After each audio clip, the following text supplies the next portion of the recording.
महादेव की जय। जय वेदनाथ महादेव की जय। सिरोही से करीब 38 किलोमीटर की दूरी पर भगवान वेदनाथ महादेव धाम है जो फलवली में पड़ता है। हम पहुँचे इस वक्त फलवली गांव के निकट और यहाँ हमको नीबावा अरठ मिला। कुआं है ये कुआं अपने रावल समाज से का ही है। यहाँ देखिए बाबू भाई केशवलाल जी और शांतिलाल जी, रामशंकर जी, देसा जी जो अब इस दुनिया में नहीं है, इन्होंने मिलकर ये तैयार किया है।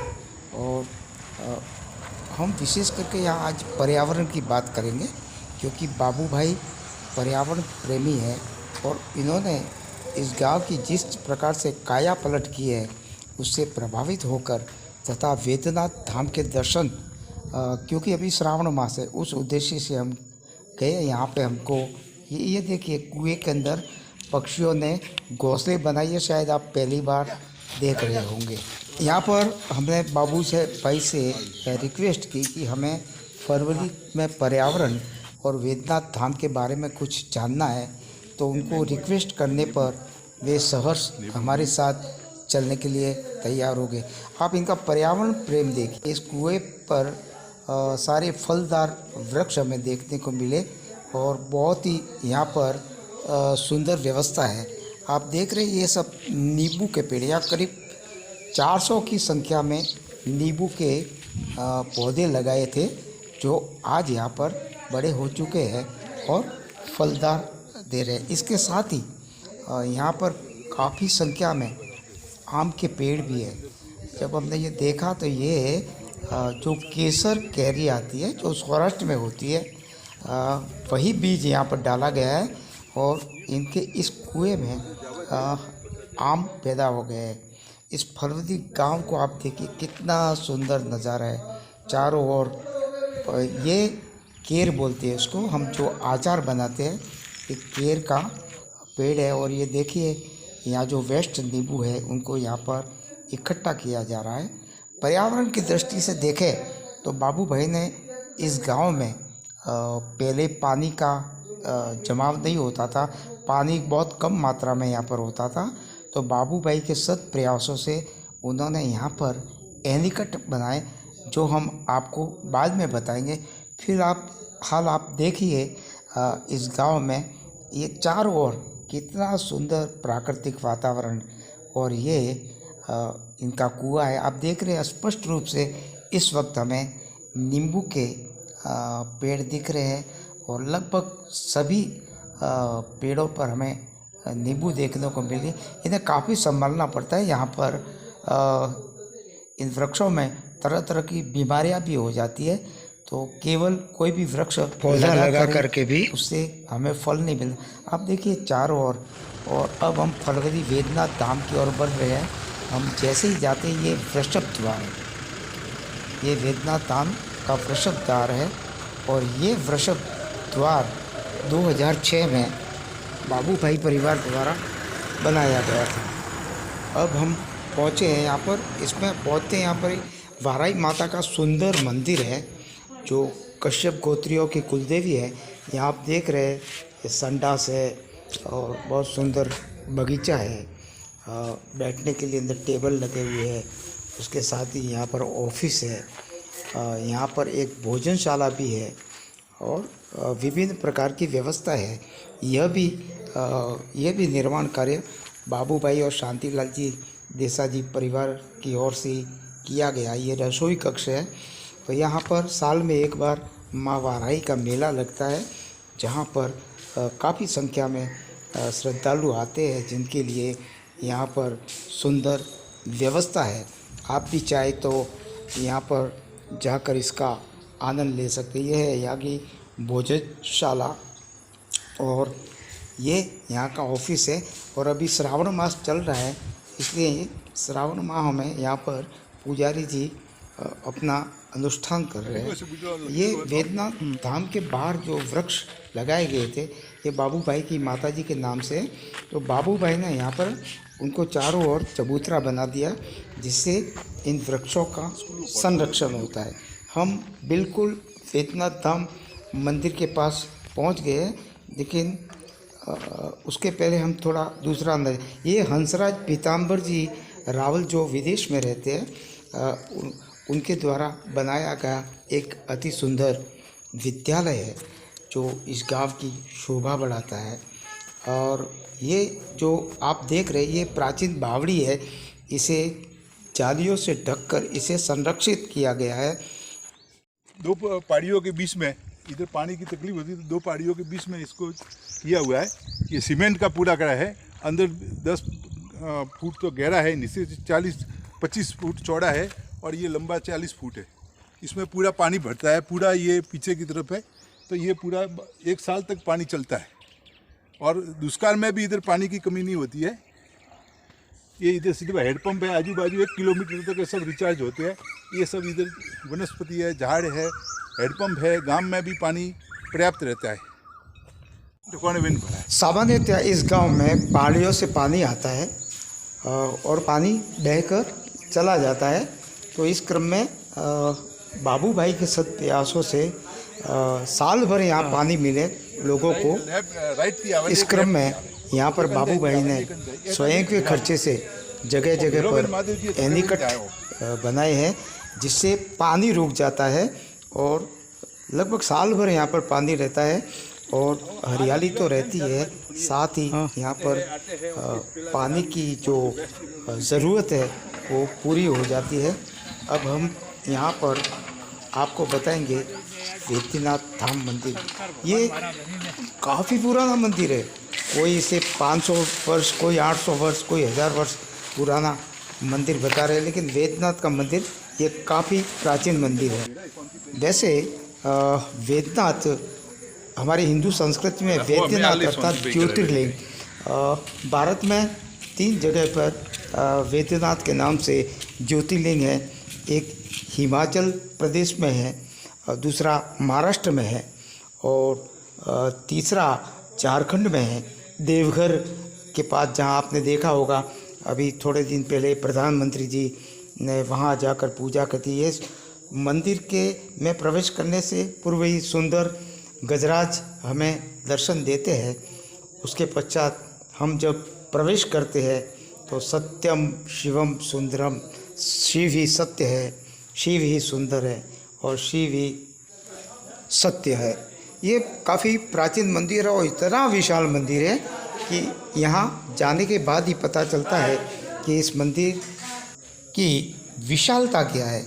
और वास्तव में यहाँ पर हमें एक अलग ही तरह की ऊर्जा मिलती है। ऊर्जा क्यों नहीं मिले हैं ना भोले बाबा। ये प्राचीन धुनी है जहाँ पर कई सिद्ध संतों ने इस धुनी में रमे हैं और आज भी यह धुनी जलती है।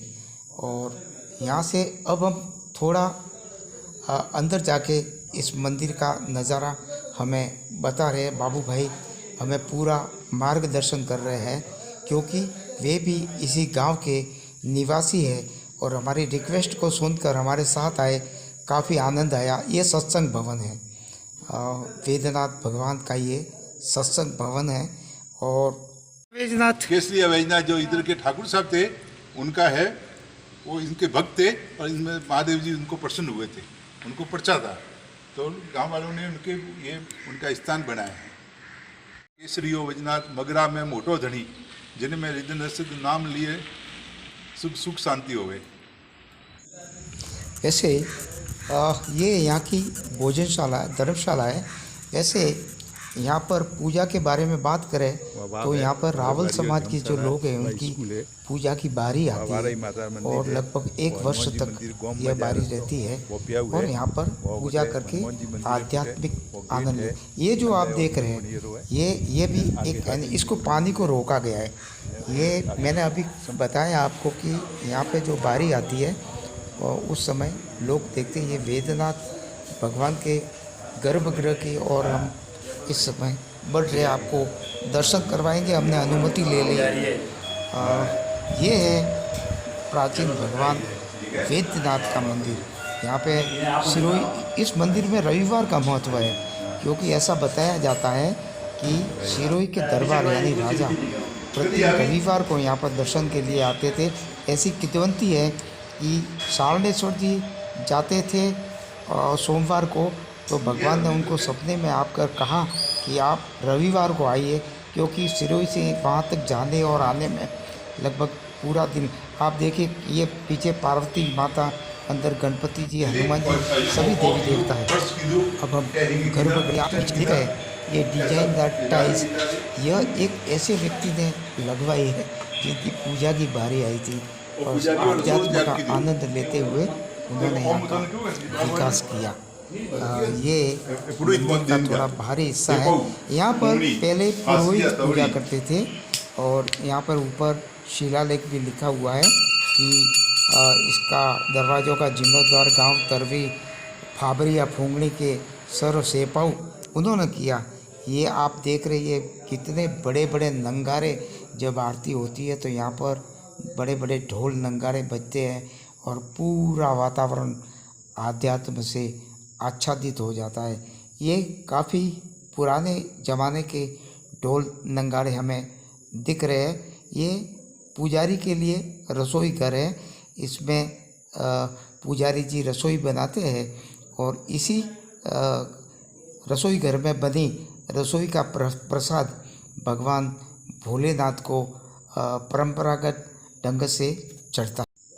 बाबू भाई ने हमें बताया कि ये मंदिर के नीचे ये जो बता रहे हैं, यहाँ पे बड़े बड़े पत्थर थे, ये पाया है, उसका बाद में निर्माण करवाया गया है और ये है महिला सत्संग भवन। यहाँ पर महिलाएं सत्संग करती है, ऐसा हमें बताया गया। लेकिन कुल मिलाकर बहुत ही सुंदर बनती। ये है बगीची, भगवान वेदनाथ की बगीची, जहाँ भोलेनाथ बैठे और बगीची न हो, ऐसा हो ही नहीं सकता।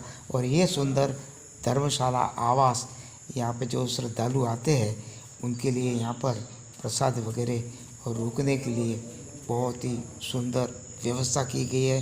हरे भरे पेड़ पौधे फूल, और ये यहाँ पर बाथरूम है, श्रद्धालुओं के लिए यहाँ पर नल लगाए गए हैं, नहाने की व्यवस्था है।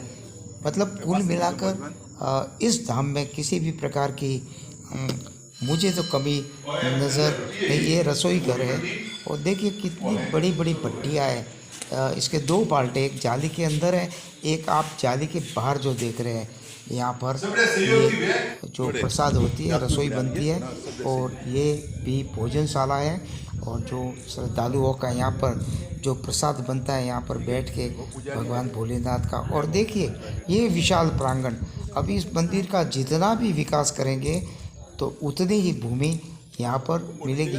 वैसे इस धाम को देखकर यहाँ पर विकास ही विकास दिख रहा है, क्योंकि ये मंदिर प्राचीन मंदिर है और काफ़ी वर्षों से यहाँ पर विकास होता रहा है। इसके अलावा इस मंदिर में अलग अलग देहरिया भी हमें देखने, ये प्रक्षाल आता है बाहर। ये भगवान का शिखरबंद मंदिर है, बहुत ही प्राचीन मंदिर है। ये कितना सुंदर लग रहा है, आप सहज ही अंदाजा लगा सकते हैं। ये बड़ भी बाद में लगाया गया है। और यहाँ जो एनीकट जो बनाए गए हैं पर्यावरण को लेकर, जल बचत को लेकर, इनसे इस गांव को काफ़ी फ़ायदा हुआ। ये शांतिलाल जी, राम शंकर जी ने ये जो आप सामने जो देख रहे हैं, पानी रोकने के लिए एनीकट, ये इन्होंने घाट बनाया ताकि पानी बिल्कुल भी व्यर्थ नहीं जाए और उस पानी का यहाँ पर सदुपयोग हो।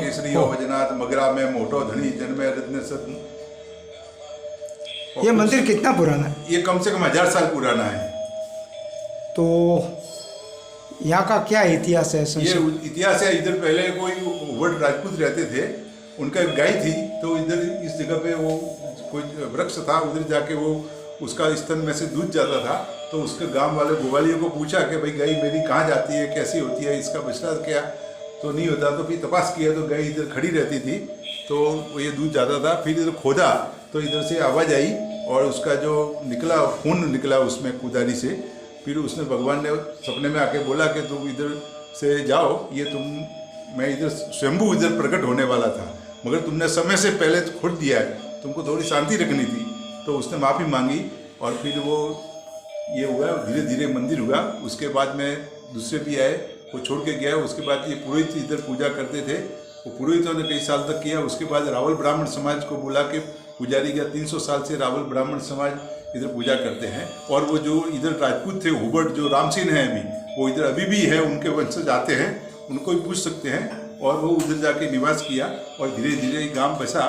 फिर राजपूत आए, दूसरे लोग भी आए और ये गांव विकसित हुआ। और वर्तमान में इधर ज़्यादातर रबारी, रावल, राजपूत, माली ये जाति रहती है। मेघवाल भी है गांव में। और एक छोटा गांव है, बहुत सुखी और बहुत संपन्न और व्यवस्थित है। सब शिव जी के भक्त है इधर। बहुत से मंदिरों में, शिव मंदिरों में सोमवार का महत्व रहता है। यहाँ रविवार, हाँ, रविवार का, क्योंकि इधर सिरोही दरबार साहब पहले आते थे सोमवार को सुबह जल्दी इधर आके, फिर बगी से उधर से जाते, साढ़े से जाते तो लेट हो जाए रात को। तो उन्होंने शंकर भगवान को बोला कि मेरा पूरा ऐसा सोमवार हो जाता है। और इनके भक्त थे तो उनके सपने में आके बोला कि भाई ऐसा करो, तुम पहले रविवार आओ और सोमवार को सामने से जाओ। वो और मैं एक ही हूँ, मगर तेरी आस्था है तो एक दिन पहले आओ। तो उस दिन से इधर रविवार को, सोमवार के जैसे शिव जी का दिन मनाते हैं। इधर आजू बाजू के 8-10 गांव के सब आते हैं लोग और इधर व्यवस्थित सब आते हैं। उधर एक ऐसा अमल है, होता है, प्रसाद भी होता है, छोटा मोटा मेला जैसा। पर्यावरण की दृष्टि से ये गांव मैंने काफ़ी देखा है। यहाँ पे वृक्षारोपण बहुत है। करीब 4 से 5 किलोमीटर तक नीम के पेड़ लगाए गए, तरह तरह के पेड़ है, एनीकट लगाए गए हैं, पानी को रोका गया है। ये सब आपको प्रेरणा कहाँ से मिली? ये देखो, पर्यावरण के हिसाब से अभी ऐसे गांव में एक समय दुष्काल पड़ता, पानी की कमी होती थी, पानी के टैंकर आते थे और पानी के बहुत तकलीफ होता था। किसी ने आके क्या किया, इधर ये एनीकट हो जाए। तो फिर हमने मिलके ये एनीकट जैसा बनाया, कुंड जिसको बोलते हैं, ऊपर सीमेंट का बनाया पक्का। तो उधर से पानी रुका है, तो इतना पानी जो ऊपर से आता है वो फालतू उधर आगे चला जाता था डैम में, वो ज़्यादातर इधर थोड़ा रुकते गया। उसके पानी के हिसाब से फिर ये वृक्ष लगे, तो पानी के हिसाब से वृक्ष भी हुए, वनस्पति भी हुई, और जितने हैंडपम्प थे रिचार्ज हुए। और हमारे एरिया है 1-2 किलोमीटर तक, उसका असर भी मिला। तो ये पर्यावरण का हिसाब से ये इधर जरूरी भी था। और ये प्रेरणा मेरे को, ये जो एनीकट कुंड जो बनाया तो मैंने ही किया है। ये हमारे 2 मित्र है, राज के पुरोहित साहब, एक बार इधर आए तो वो इनके इष्ट देव है, वो आते, उन्होंने मेरे को बोला कि इधर बनाना चाहिए। और फिर बोला कि आप ही बनाओ, आप ही तो संपन्न है, आप ही समझते हैं। तो ये बनाया आज 30 साल से। तो और ये भी वृक्ष पे, उसके भी चबूतरे बनाए, उनके हिसाब से उसका संरक्षण हुआ बड़े वृक्षों का। यहाँ पर मेला कब कब लगता है? इधर मेरा सबसे बड़ा मेला तो एक ही लगता है, श्रावण महीना का, वो हरियाली जो पितरों की अमावस को लगता है। हाँ, ये लगता है। बाकी तो शिवरात्रि है, बीच में है, नया दिन है, तो वो लगता ही है इधर, मगर मेन मेला एक ही लगता है। आपसे भी निवेदन है, कभी सिरोही जाए तो वेदनाथ धाम